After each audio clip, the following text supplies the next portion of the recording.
Happy. How many Friday? I think John told me I could say 7 happies. If I said more than 7 happies, then it wasn't really happy. It started to get annoying. Happy Friday.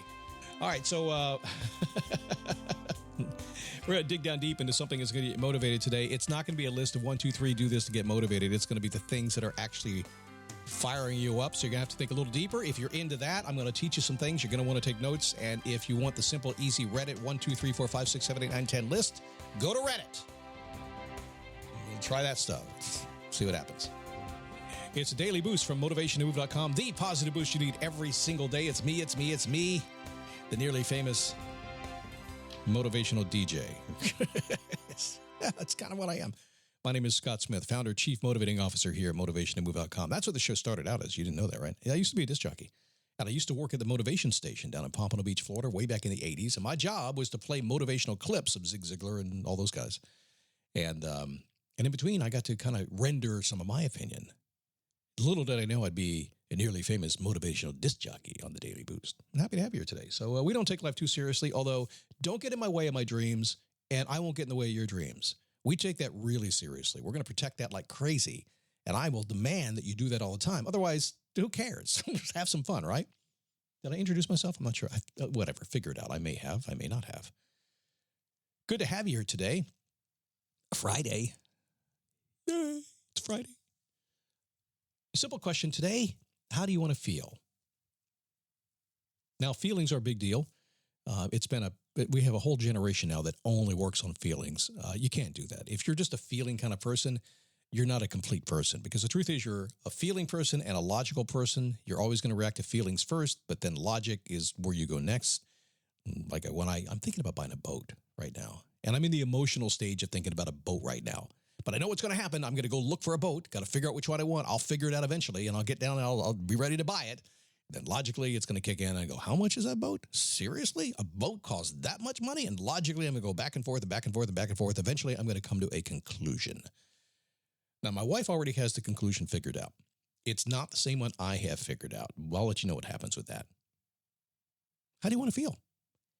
When you take just a moment to say, how do I want to feel? You get to choose how you want to feel. When you go to work today, you choose how you feel with the boss and the customers. When you get home at night and the kids are whining, because that's what kids do. Yeah, you know it's built into that, right? They do. Why do they whine? Because they're kids. That's what happens. Be happy. Not everybody has whiny kids. You get them. Awesome. And not to say all kids are whiny. They're only whiny part of the time when they don't get what they want. But then again, so do husbands. You know how that works. How do you want to feel? You get to choose it. I don't get to tell you how to feel. I might try, because I have a certain feeling I want to put on you, and I might try to put it on you. You don't have to listen to me. But what if I make you feel bad when I choose not to feel the way you want me to feel? Who cares? Make me feel bad. That's not up to you. It's up to me. How do you want to feel? Do it after the show today. Take 5 minutes. Brainstorm it a little bit. Okay. So motivation on demand. This might take a little bit longer today, so I'll give you a Friday show to kind of listen and chew on a little bit. I'll take my time with this as we get going today. I did want to mention, if you haven't gone to my Facebook group, go to dailyboostpodcast.com/Facebook. And you can see my beard. Ask me questions, and I'll chat with you. But you know, one of the things I do with Daily Boost Premium, which is my commercial-free, it's kind of the entry-level coaching program that I have. We call it Boost Coaching.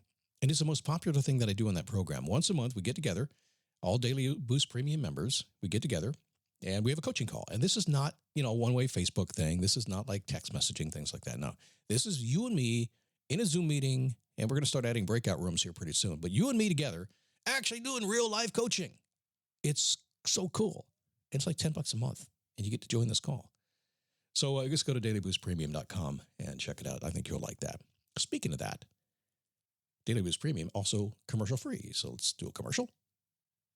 Okay, now that that's done, Daily Boost Premium people didn't hear that. Thank you for those who did. So let's get motivated. On demand. So as a child, I really did. In fact, I'm laughing because I'm not a child anymore. And yet, I'm still the same way. Why can't I get my way? Mom and Dad, you're so mean. I moved out fast. Jumped on my motorcycle at 18 years old. Went to Florida. Drove to Fort Lauderdale on my motorcycle. because I owned that bike. Went to school, became a disc jockey, met a girl, got married, had babies, the whole thing. Went and did it, explored my passion, got out there and made it happen. I stepped into the adult world. And one thing I realized once I got out there, being the renegade guy that I was, the renegade motivational disc jockey dude, they didn't care. What'd you do that for? What'd you say that for? Why'd you say that on the air? You can't say that on the air. Come on, man. It's crazy. Everybody is turning down my stuff. I said, but if I did this, it would be awesome. What did I know? Hard to stay motivated, though, when people say no, isn't it? I've joked over the years that I am the boss of me. It's not a joke. I'm the boss of me. So are you. You literally get to do what you want to do, 100%. Literally, 100%. I just sound like a millennial again, didn't I?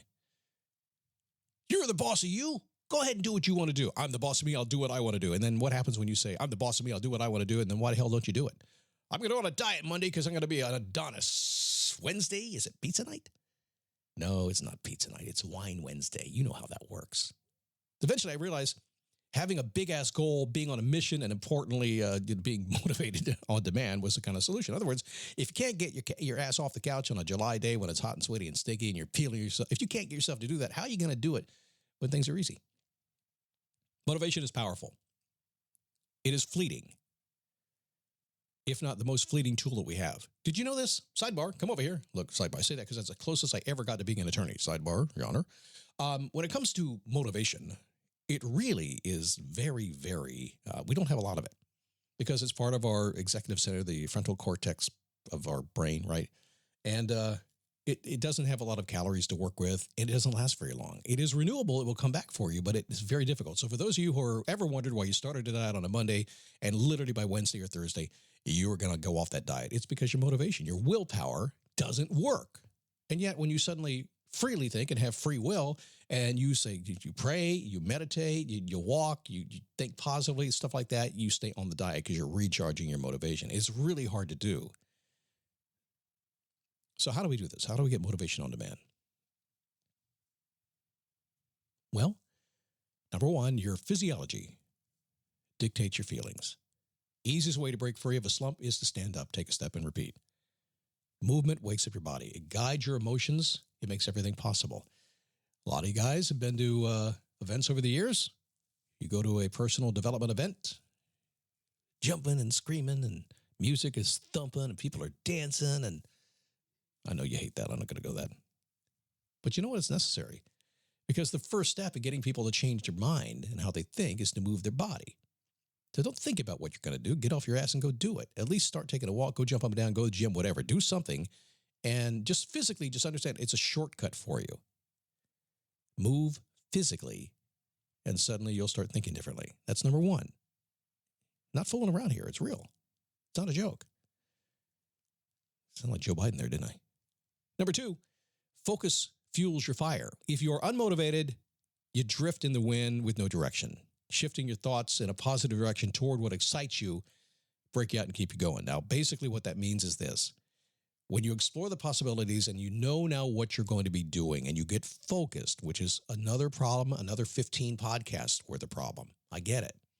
But when you are focused on what you want, and right now you are focused, you're just, no, I'm not focused. Yes, you are. You're just focused on other stuff. No, I'm distracted. Distraction is focus. It's the opposite end of it. So when you move, your body wakes up, you get clarity. You get oxygen in your body, you start feeling better, right? When you get oxygen, you get more focused. You ever notice when you're on the treadmill, you're taking a walk, you start kind of dreaming a little bit. Your brain goes into default mode. It starts making connections. You start getting ideas of what you want to do, and you feel so excited until suddenly you get back in the real world and it falls apart. The trick is, when you're moving and you're taking the time to allow your brain to do that, is to capture those focus moments, write them down, get them in front of you, and do the best you can to stay focused on those. It's not easy because the world's going to try to pull you off track. So move, focus fuels your fire. Now, finally, the words you say create the emotions you feel. Negative self-talk is going to drag you down, and it's going to drag everybody else down. My clients do it. Whenever I meet with a client for the very first time, the first probably hour or two on the phone with them, they tend to talk bad about themselves. And I don't blame them because, you know, they got to the point where they want to hire a coach and they want to get to the point that they can think differently, be positive, be upbeat, and everything else. And they really talk negatively about themselves and about what's going on around them. And I stop that. I just interrupt the pattern. I stop it entirely. And eventually they go the right direction. Negative self-talk is bringing you down. It's bringing everybody around you. If you're not getting invited to the cool kid party, it's because you're drag, man. Everything changes when you make words for yourself, internally and externally, positive and uplifting. Words matter more than you think. Wait a second, Scott. You say a lot of different words on this podcast. I don't hear on other podcasts. I don't hear other motivational dudes say the words that you say. Yeah, it's okay. It inspires me. And for the people I'm trying to reach, the people can connect with me, a little bit of a maverick, a little more than most. It works. At the end of the day, you are what they call a human. Now, there is about a 97% possibility that anybody listening to the show is a human. There's a few dogs in the car right now. I know that's happening. And if you're out in New Mexico, or is that where it is? There's a few aliens out there tuning in right now. There's somebody at Area 51, and they just saw a flying saucer, and they had a Daily Boost podcast in there. It was awesome. Just remember, your brain isn't wired to stay motivated. You gotta work on it yourself. So I just made myself crack up right in the middle of the podcast. Physiology. Move. Get focused. It fuels your fire. And watch your words carefully. I promise you, if you pay attention to those three things today, your life will change today, if not in the next 5 minutes. It's a promise. Take me up on it. All right, go after it. And if you happen to be an alien, I've never done an interview show on the Daily Boost podcast, but if you're tuning in from a spaceship someplace in the world, just send me a note, and I will do an interview just for you. But please be the ET kind of alien, not the alien kind of alien. If you know what I'm talking about, wink, wink. All right. I'm get out of here. Join me at Facebook, dailyboostpodcast.com/Facebook. And if you'd like to be a premium member, I'd appreciate it. And we'll do some coaching together. Just go to dailyboostpremium.com, get yourself signed up, and let's get in touch, have fun. Have a great weekend, because that's what weekends are made for. I'll see you Monday right here on the Daily Boost.